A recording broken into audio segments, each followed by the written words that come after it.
The class is usually of mixed nationalities, so students do not share a native language or a common culture outside the classroom. Students have a specific practical needs for English and ample opportunity to use it. Students have extensive daily exposure to English speaking culture, although their understanding might be limited by their language skill. Jadi di ruang kelas ini bahasanya lebih dominan sehingga siswanya tidak berbagi bahasa asli atau budaya umum. Di luar ruang kelas, siswa memiliki spesifik praktis kebutuhan untuk bahasa Inggris dan banyak kesempatan untuk menggunakannya. An English foreign language classroom is in a country where English is not the dominant language. Students share the same language and culture. The teacher may be the only native English speaker they have exposure to outside of the classroom. Students have very few opportunities to use English. For some, learning may not have any obvious practical benefit. Kelas ini tidak menggunakan bahasa Inggris. Siswa berbagi hal yang sama bahasa dan budaya. Di luar siswa, kelas memiliki sangat sedikit kesempatan untuk menggunakan bahasa Inggris. Bagi sebagian orang, belajar bahasa Inggris mungkin tidak memiliki manfaat praktis yang jelas. Contoh negara yang menggunakan English second language adalah Malaysia. Malaysia menggunakan bahasa Inggris sehari-hari selain bahasa ibu mereka. Ada juga Singapura dan India. Sedangkan negara yang English foreign language adalah Indonesia.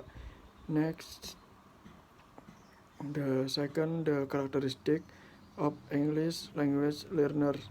Some facts about adults and young learners. There are three kinds of learners in English foreign language classroom. Young learners, adolescents, and adults.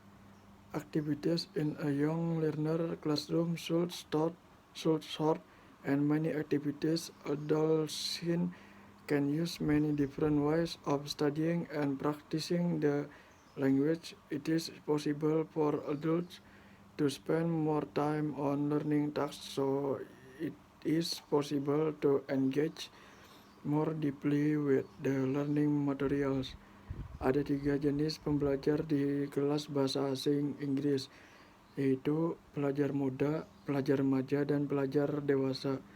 Jadi kegiatan di kelas pembelajar muda harus singkat dan banyak kegiatan. Remaja dapat menggunakan berbagai cara untuk mempelajari dan mempraktekkan bahasa tersebut.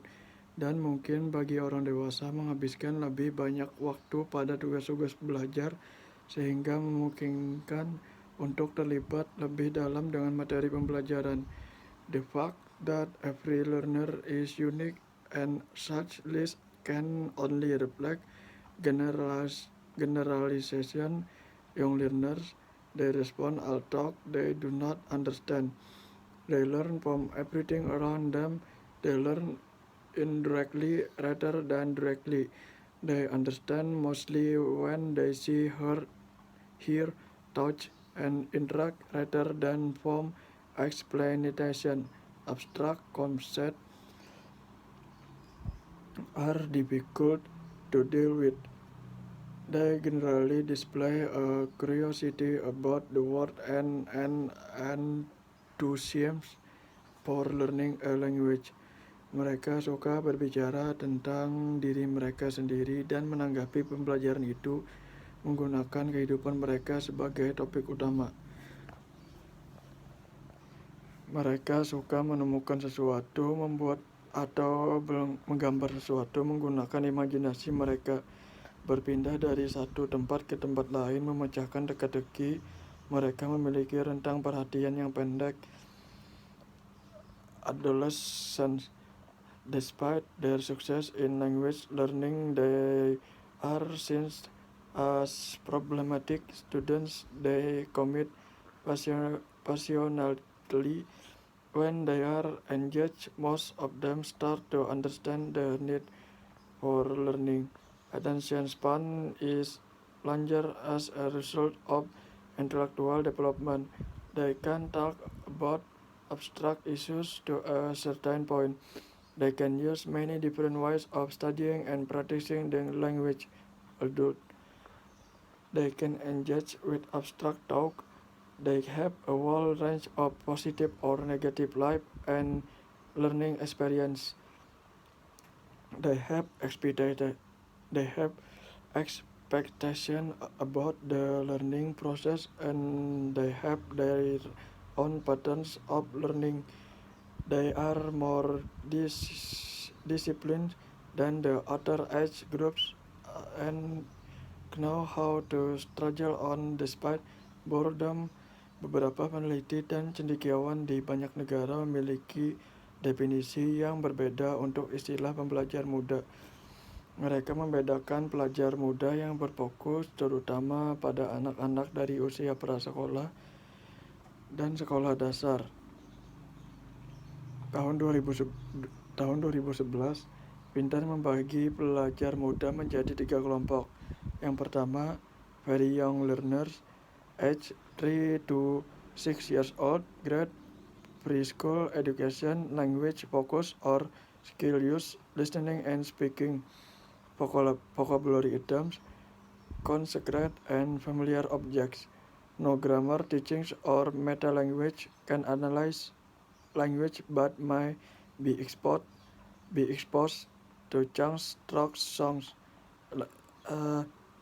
classroom language, no reading and writing, may recognize letters or short words, characteristic, low concentration span but easily excited, high motivation, active involvement, love talking but problems in sharing, short memory, learn slowly, forget easily, repetition and revision is necessary, limited motor skill, using a pen and skill source but kinesthetic and energetic, learn holistically, love stories, fantasy, imagination, art, drawing and coloring. 2. Young learners age 7 to 9 years old, grade 1st to 3rd grade, language focus or skill use, listening and speaking, vocabulary items, concentrate and familiar and new objects, new in reading and writing, word to sentence level, no grammar teaching or meta language, chunks, stroke songs and classroom language, characteristic, low concentration span, wide variety of activities needed, short memory, frequent revision is needed, logical, analytical, asking questions, problem in sharing in group work, developing confidence in expressing themselves, developing word knowledge, limited motor skill, left and right, reasonable amount of input, love stories, fantasy, imagination, drawing and coloring.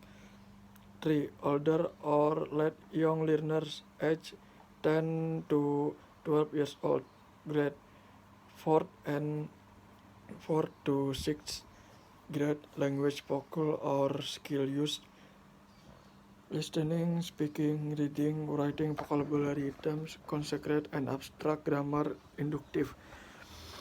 Characteristic, larger attention spans but still children, taking learning seriously, word knowledge, more cooperation in groups and in peers, develop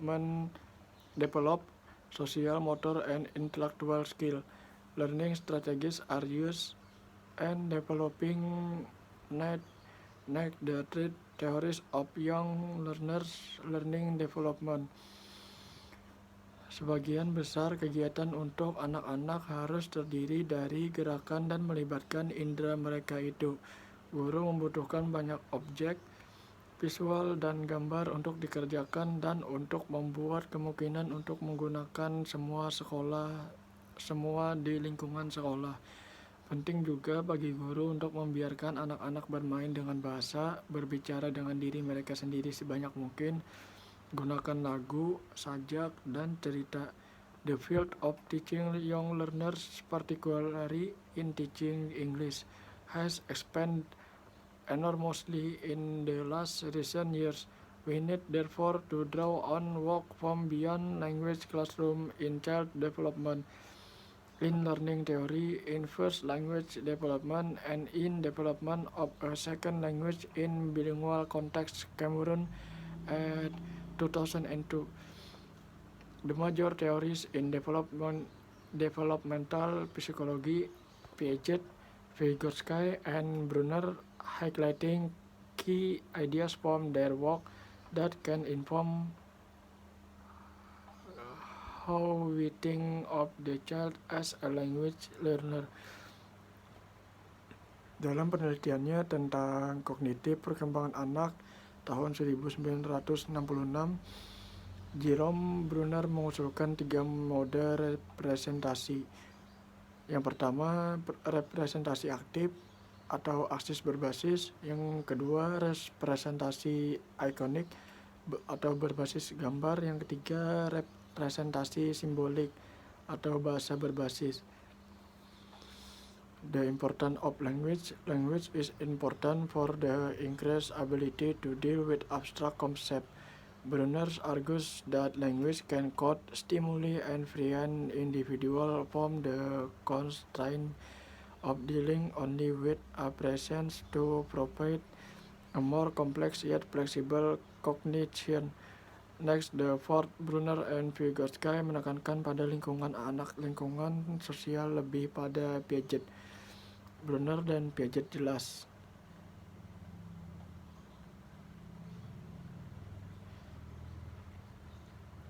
Ada kesamaan antara Piaget dan Brunner, tetapi perbedaan penting adalah bahwa mode Brunner tidak terkait dalam hal yang mengandaikan mode yang mendahulunya. Meskipun terkadang mode mendominasi dalam penggunaan, mereka hidup berdampingan. Karakteristik gaya belajar anak-anak memiliki cara belajar yang berbeda-beda yang secara besar oleh para ahli pendidikan dikelompokkan menjadi 3 gaya dasar: auditori, visual, dan kinestetik. Ketika orang tua mengetahui cara terbaik anak mereka untuk belajar, mereka dapat membantu anak mereka belajar lebih efektif, dan bagian dari proses ini adalah agar orang tua memahami gaya belajar mereka sendiri, karena kita cenderung mengajar dengan gaya itu. Next, the fifth, in the early 1980s, development psychologist and educational research Howard Gardner verified what many parents individually know: different children learn in different ways. He observed that even though all individuals in a group seem to be equally intelligent, a lesson plan that worked successfully for some children didn't work as well for others.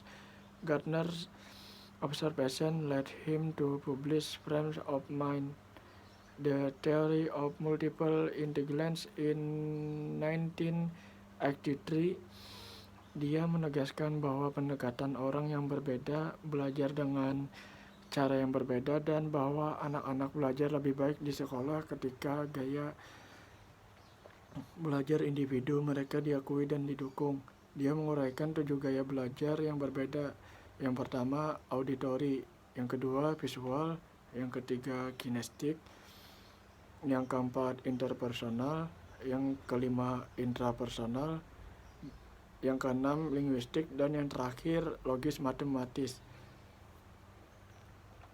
Between 9 and 12 months, baby's physical development affords them many different opportunities to play, move, and relate. Standing and cruising bring babies to new places in their home, as well as access to objects and furniture at new heights.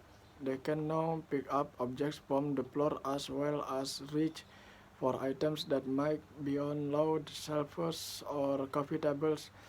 Locomotion and movements empower them to be sociable. They can seek for attention rather than wait for someone. Besides gross motor development and Older babies' hand-eye coordination and fine motor skill are also maturing. That's all for me. I said, Assalamualaikum warahmatullahi wabarakatuh, and thank you very much for listening.